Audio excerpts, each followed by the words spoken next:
प्यारे दोस्तों, आप सभी को मेरा राम राम। आज मैं मोटर डेवलपमेंट से संबंधित कुछ प्रश्नों को पूछ रही हूँ।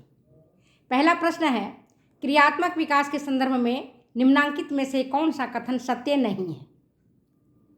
क्या प्रश्न यह है कि गामक विकास के संदर्भ में निम्नांकित में से कौन सा कथन सत्य नहीं है?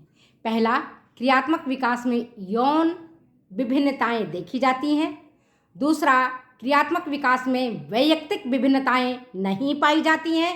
तीसरा है, क्रियात्मक विकास बड़ी मांसपेशियों से छोटी मांसपेशियों में होता है। और चौथा, इनमें से कोई ऑप्शन सही नहीं है। सही उत्तर क्या है बच्चे? करेक्ट आंसर क्या है? करेक्ट आंसर है, बोलो वापिस। करेक्ट आंसर कौन सा इनमें से? हम क्या पूछ रहे हैं कि क्रियात्मक विकास के संदर्भ में निम्न में से कौन सा कथन सत्य नहीं है? इसमें से कौन सा है कि क्रियात्मक विकास में वैयक्तिक विभिन्नताएं नहीं देखी जाती हैं। वैयक्तिक विभिन्नताएं नहीं देखी जाती हैं, ये गलत आंसर है। यह स्टेटमेंट सही नहीं है, यह कथन सही नहीं है, क्योंकि हर व्यक्ति के इंडिविजुअल डिफरेंसेस देखने को मिलता है। इंडिविजुअल डिफरेंसेस देखने को हर व्यक्ति में मिलता ही है। दो बच्चे आप देखो खुद ही, दो भाई बहन हैं या दो आपके बेटे बेटियां हैं, तो एक का डेवलपमेंटल टास्क अलग होगा, दूसरे का डिफरेंट होगा। एक का मोटर डेवलपमेंट अलग होगा, दूसरे का मोटर डेवलपमेंट अलग होगा। एक जैसे नहीं होते हैं, क्योंकि सबकी जीन्स अलग होती है, डीएनए अलग होता है, जीन्स अलग होती है, इसलिए वैयक्तिक विभिन्नताएं देखी जाती हैं। इवन शकल सूरत में देखी जाती है। हम 3 भाई बहन हैं, लेकिन कोई गोरा है, कोई सांवला है, किसी की हाइट हमसे ज़्यादा अच्छी है, कोई हमसे छोटे हाइट के हैं, तो ये सारे इंडिविजुअल डिफरेंसेज हर व्यक्ति, हर परिवार में देखने को मिलेगा। तो ये कथन सही नहीं है। ठीक है, नेक्स्ट क्वेश्चन आपके बीच में है, छींकना, खांसना, रोना शिशु की कौन सी अनुक्रियाएं हैं? खांसना, छींकना शिशु की कौन सी अनुक्रियाएं हैं? सहज अनुक्रियाएं, सामान्यीकृत अनुक्रियाएं, विशिष्ट अनुक्रियाएं, या इनमें से कोई नहीं? सही आंसर क्या है? सही आंसर है सहज अनुक्रियाएं। छींकना, खांसना, रोना, जो बालक रोता है, कूइंग करता है, ये सारी चीजें सहज अनुक्रियाएं हैं। जन्मजात होते हैं, हाथ पैरों को पटकना जन्मजात होता है, इसके लिए सीखने की जरूरत नहीं होती है।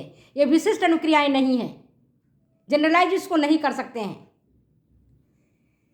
अगर आप उद्दीपकों को बदल दो, परिवर्तित कर दो, तो भी इन क्रियाओं के स्वरूप में कोई परिवर्तन देखने को नहीं मिलता है। नेक्स्ट क्वेश्चन आपके बीच में, निम्न में से कौन सा विकास हाथ के कौशल वाला विकास नहीं है? बहुत इजी क्वेश्चन है और सिंपल, अगर थोड़ा सा भी दिमाग लगाओगे तो इसका सही आंसर तुम दे दोगे। निम्न में से कौन सा विकास हाथ के कौशल का विकास नहीं है? करेक्ट आंसर क्या है?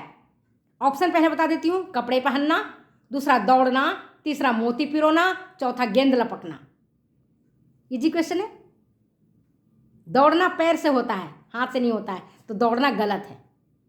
बाकी कपड़े पहनना हाथ के सहयोग से पहनते हो, मोती पिरोते हो हाथ से पिरोते हो, गेंद लपकते हो या गेंद फेंकते हो हाथ से करते हो, और जो हाथ के काम करते, कंघी करते हो हाथ से करते हो, रोटी बेलते हो हाथ से बेलते हो, है कि नहीं? तो ये सारी चीज़ हाथ के कौशल का विकास है।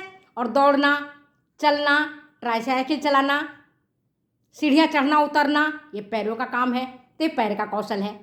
ठीक है, चौकड़ी भरना, तैरना, ये सारी क्रियाएं जो है पैर की कौशल का विकास है।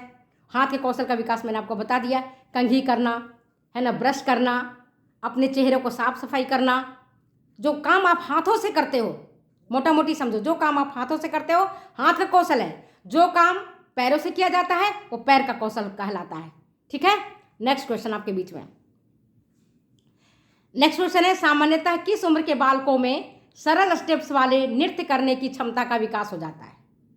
सामान्यतः किस उम्र के बालकों में सरल स्टेप्स करने वाले नृत्य करने की क्षमता का विकास होता है? Simple steps, simple steps, dance का सिंपल स्टेप्स किस एज का बालक करता है? 1 से 2 वर्ष का, या 3 से 4 वर्ष का, या 5 से 6 वर्ष का, या 6 से 12 वर्ष का? सही उत्तर क्या है? Simple steps. यूं तो इसका देखो करेक्ट आंसर है 3 से 4 वर्ष। क्यों करेक्ट आंसर है? ऐसे तो बालक हाथ पैर ऐसे ऐसे मार लेता है 2 से 3 वर्ष की अवस्था में, लेकिन जो सिंपल स्टेप से सीखते हैं वो 3 से 4 वर्ष का बालक सिंपल स्टेप्स सीख लेता है। ठीक है, नेक्स्ट क्वेश्चन आपके बीच में। शिशु के गत्यात्मक विकास में सर्वाधिक प्रभाव किसका पड़ता है? शिशु के गत्यात्मक विकास में सर्वाधिक प्रभाव किसका पड़ता है? मानसिक विकास का, पहला ऑप्शन। दूसरा है शारीरिक विकास का, तीसरा है शारीरिक संतुलन का, और चौथा है तंत्रिका तंतुओं का विकास। इनमें से कौन सा उपयुक्त आंसर है? आंसर नहीं बताऊंगी, आंसर आपको ढूंढना पड़ेगा। बताइए कौन से करेक्ट आंसर है। नेक्स्ट क्वेश्चन आपके बीच में है, एक और क्वेश्चन पूछ रही हूं, मैंने इसका आंसर बताया हुआ है। एम्बीडेक्स्ट्रस कौन से बालक होते हैं?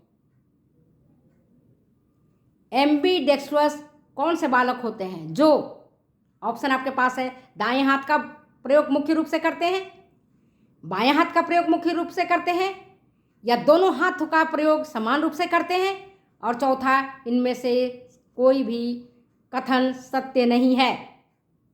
सही उत्तर क्या है ये बताइए आप।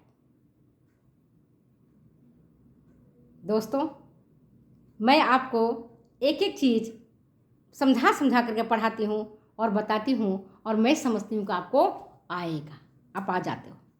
तो चलो आज मैं अपनी वीडियो के यहीं विराम देती हूँ, फिर मिलती हूँ अगली वीडियो में अगली बातों के साथ। Okay, thank you.